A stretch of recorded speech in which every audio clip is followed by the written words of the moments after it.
Yo, c'est Orca, on se retrouve pour un nouvel épisode de notre série sur Vapor. On va parler d'un concept totalement incontournable en back-end, les middleware.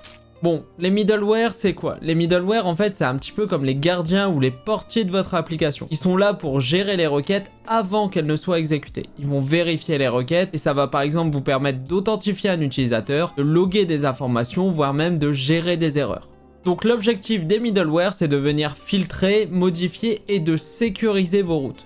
Donc pour rappel, un utilisateur arrive sur cette URL, il est redirigé vers votre routeur et en fait le middleware intervient entre les deux. Et oui, Jamy! Non, mais pas ça.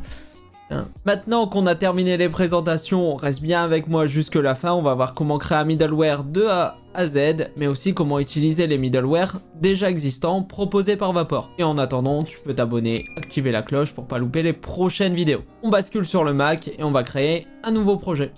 On lance donc la commande pour créer un nouveau projet Vapor. On peut utiliser le "-n" parce qu'on n'a ni besoin d'une BDD ni du moteur de templating, donc de Fluent et de Leaf. Le projet est créé, on va donc pouvoir l'ouvrir. Pour pas perdre de temps, je vous ai déjà créé un contrôleur et un modèle d'exemple, donc je vais juste vous débriefer le code puisque dans la vidéo d'avant, on a déjà vu comment fonctionnent les routeurs et comment fonctionnent les contrôleurs. Du coup, on arrive au niveau de notre to-do contrôleur, donc ça va être notre contrôleur d'exemple qu'on va utiliser. J'ai créé 4 routes.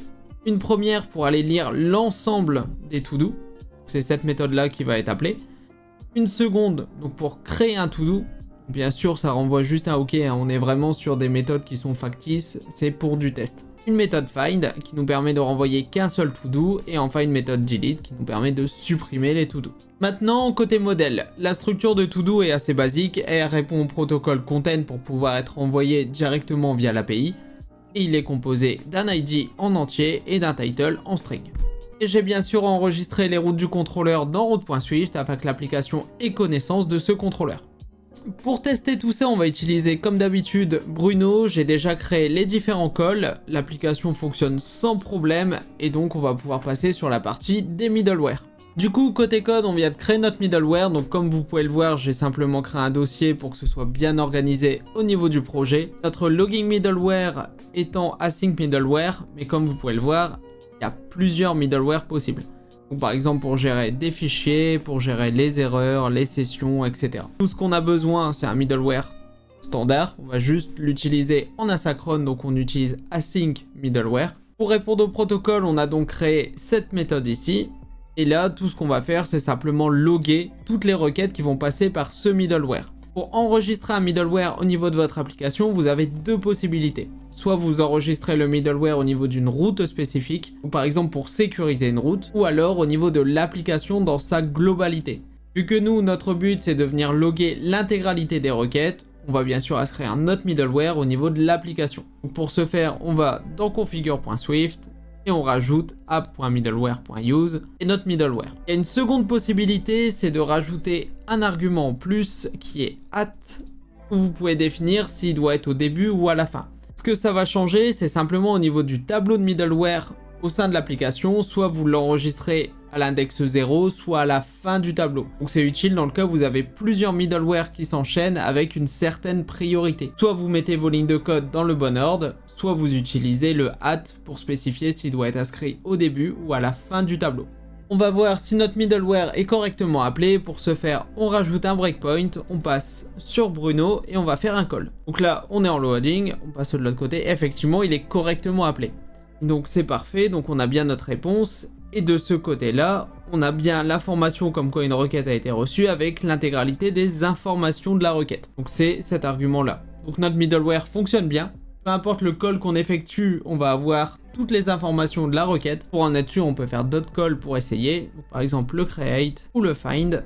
Si on regarde, on a les différents calls qui sont présents. Maintenant, on va souhaiter sécuriser des routes. Le but, c'est d'avoir un middleware, mais un middleware d'authentification. Son rôle, ça va être de bloquer l'accès à certaines routes si l'utilisateur n'est pas authentifié. Du coup, j'ai créé une structure user. Cette structure est composée d'un ID et d'un name. J'ai aussi fait une staticlet simplement pour les tests pour nous simplifier le code. La structure répond à deux protocoles, authenticable et content. Content, vous connaissez déjà, c'est ce qui permet à Vapor de convertir votre objet en JSON facilement pour qu'il le gère vraiment de son côté. Et authenticable, ça va nous rajouter une fonctionnalité au niveau de l'authentification. On le verra juste après dans le code.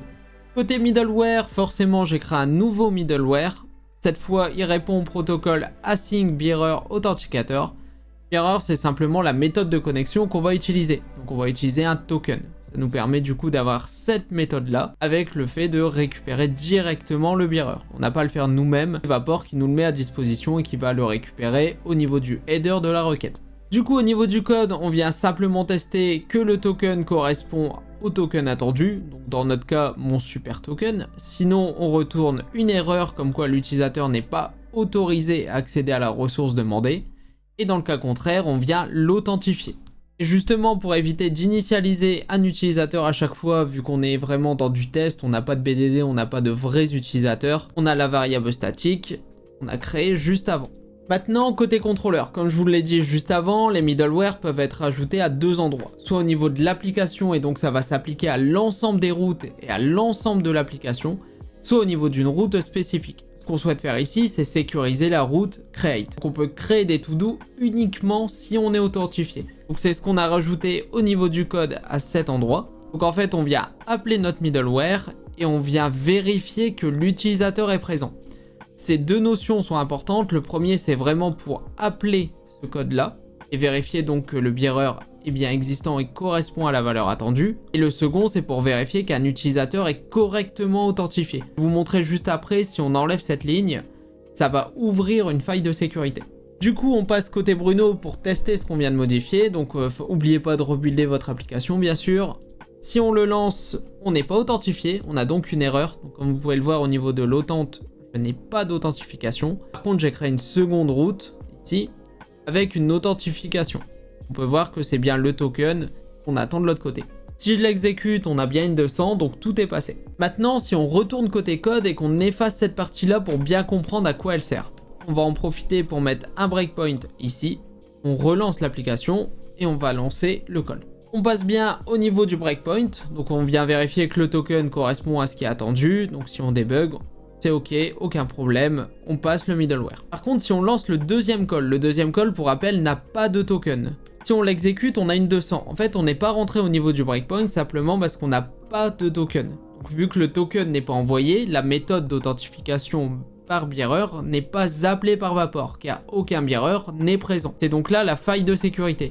Ce qui serait possible de faire, c'est si on enlève cette ligne-là, au niveau du create, on vient le remplacer en gérant nous-mêmes le guardlet. Donc là, on va bien vérifier qu'au niveau de la requête, on est authentifié et que l'utilisateur qui est authentifié correspond bien à notre modèle. C'est important de mettre le modèle pour pouvoir le décoder. Et du coup, au lieu de mettre des guardlets partout dans toutes vos routes, si vous avez énormément de routes à gérer, vous pouvez simplement rajouter cette ligne de code et comme ça, c'est Vapor qui va faire le guardlet à votre place. Et vous êtes sûr de bien sécuriser vos routes. Autant au niveau du token pour vérifier et authentifier l'utilisateur, au niveau de la vérification pour être sûr qu'un utilisateur est bien authentifié. C'est vraiment en deux parties. Petite astuce, au niveau des routes, si vous avez besoin de sécuriser plusieurs routes, vous pouvez faire exactement ce qu'on a vu pour les passes dans la vidéo précédente. Donc créer une variable et venir sécuriser vos routes. Comme ça, derrière, vous pouvez utiliser secure directement, dans le cas d'un get, dans le cas d'un post, etc. On a donc créé deux middleware, le premier qui permet de gérer des logs et qui est accroché à l'ensemble de l'application, et le second qui permet de faire de l'authentification et donc sécuriser certaines routes. Maintenant, on va voir comment utiliser les middleware de Vapor, donc des middleware que vous n'avez pas à créer de A à Z et qu'on va pouvoir directement utiliser. Donc au niveau des middleware mis à disposition par Vapor, on va commencer par parler du coarse middleware. En fait, ce middleware a pour objectif de limiter l'accès à votre Vapor. Si par exemple vous avez deux sites web où Vapor a pour but d'exposer une API et votre second site web d'afficher les informations de cette API, vous allez devoir autoriser ce second site web à requêter Vapor. Sinon vous allez avoir des erreurs de type cross-origin, erreur que vous avez sans doute déjà rencontrée. Donc le but en fait de ce middleware, c'est d'autoriser l'origine de votre second site, mais aussi au niveau des méthodes que vous allez autoriser. Donc si par exemple le post n'est pas autorisé sur votre Vapor, vous pouvez l'interdire à ce niveau-là. Et donc même si des routes existent pour faire des posts, le middleware va bloquer les appels. Ensuite, on arrive sur un middleware qui permet de gérer les erreurs. Donc ce middleware-là est tout le temps activé au niveau du Vapor. C'est vraiment le middleware qui gère les erreurs par défaut. En fait, ça permet d'avoir ce rendu donc au niveau du JSON en plus de l'erreur HTTP quand il se passe une erreur. Pour faire mon test, j'ai simplement modifié la méthode delete où j'ai indiqué qu'une erreur avait eu lieu et que l'ID n'avait pas été trouvé. D'où la raison qui est égale à ID not found. Ce que vous pouvez faire aussi, c'est customiser les erreurs. Donc pour ce faire, vous créez un middleware. Donc dans mon cas, j'ai créé une structure de sortie qui va être exposée côté API et un enum avec les différents use cases possibles d'erreurs. Dans mon cas, l'ID n'a pas été trouvé ou la connexion à la BDD n'a pas fonctionné. Ensuite, une fois que ces deux structures sont mises en place, on vient créer notre middleware. Donc ce qui se passe, c'est qu'on essaye d'aller à la requête suivante. Tout le temps que ça se passe bien, le middleware n'intervient pas. Dans le cas où une erreur est catchée, on vient vérifier est-ce que c'est une erreur custom, une erreur que nous on a créée. Donc le type fail, celle qui est ici. Si c'est le cas, on vient convertir cette erreur, donc on appelle la méthode qu'on a là pour convertir l'erreur en HTTP statut, on récupère le code et ensuite on crée notre propre description pour avoir plus d'informations. De là, on a simplement encodé la structure qu'on vient de créer dans notre body et on retourne la réponse. Et donc pour finir, si l'erreur n'est pas de type fail, on redonne la main à Vapor et c'est donc erreur middleware qui est définie par défaut qui va se charger de générer la réponse à notre place. Mais vous pouvez aussi décider de renvoyer une erreur générique plutôt que de redonner la main à erreur middleware et donc en faisant un return avec votre réponse. On retourne une nouvelle fois au niveau de configure.swift pour voir le dernier middleware mis en place par Vapor qui est pour gérer les fichiers. En fait, si vous souhaitez rendre des fichiers accessibles, sans ce middleware, vous allez avoir une erreur. Par exemple ici, j'essaye de requêter orca.png, il me dit que ce n'est pas trouvé.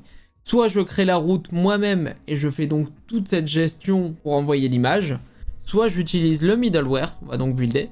Le serveur a redémarré et on voit bien que du coup, je récupère l'image directement sans avoir créé la moindre route. C'est vraiment le middleware qui se charge d'aller au niveau du dossier public et de récupérer directement l'image. On arrive à la fin de cette vidéo sur les middleware, donc comme vous avez vu, les middleware permettent de faire bien plus de choses que simplement authentifier un utilisateur ou juste rajouter une couche de sécurité. Ça peut vous simplifier énormément de codes communs entre différentes routes, donc n'hésitez pas à les utiliser, à en explorer des nouveaux et à voir comment fonctionnent ceux de Vapor. Si vous avez des questions, n'hésitez pas, l'espace commentaire est fait pour ça. En attendant, pensez à liker, n'hésitez pas à vous abonner et on se retrouve pour la prochaine vidéo.